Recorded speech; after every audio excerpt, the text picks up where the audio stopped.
बेटा जब आपका टारगेट बड़ा होता है तो अजीम लोगों को भी पढ़ा करें। अस्सलाम वालेकुम सर। वालेकुम सलाम बेटा। सर मेरा आपसे सवाल है कि हमारी यूथ अपना टारगेट तो सेट करती है लेकिन बहुत सी रुकावटें आ जाती हैं उसकी राह में। वो अपना जो टारगेट सेट करते हैं उसको अचीव नहीं कर पाते। तो आप बताएं कि ऐसी रुकावट उनको हम ख़त्म कैसे कर सकते हैं, कैसे हम अपना टारगेट अचीव कर सकते हैं। देखिए बेटा, जो टारगेट्स है ना लाइफ में जो आप सेट करते हैं, उनको सेट करते हुए आप सोचा करें कि इसमें मसाइल भी आएंगे।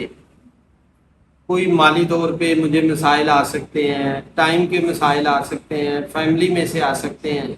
तो मैंने उसके लिए मुसलसल कोशिश करनी है, मैंने सब्र से काम लेना है, मैंने उन हालात के साथ लड़ना है, और मैंने किसी अजीम आदमी की जिंदगी के बारे में भी पढ़ना है।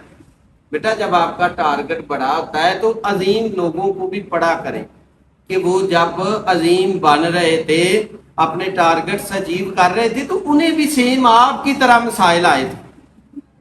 वो भी बेटा उन्हें फिनांस का इशू आया था, उन्हें भी फैमिली इश्यूज आए थे, उन्हें भी रिलेटिव्स में से आए थे। एक ये बात है कि अजीम लोगों की हिस्ट्री को पढ़ें। दूसरी बात ये है बेटा कि आप कोई कंपनी में अच्छा दोस्त रखें जो आपको गाइड करे। जब आप टूटने लगे ना तो वो आपको मजबूत करे, कहे कोई बात नहीं, लगे रहो, करीब मंजिल करीब है। दूसरा ये बड़ा टारगेट होता है बेटा।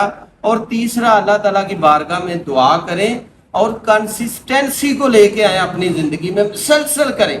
धूप है, छांव है, कुछ भी है, आप अपने काम को कंटिन्यू रखें। तो ये तीन चीजों को बेटा पकड़ के रखें तो आपके टारगेट को अचीव करने में आसानी है।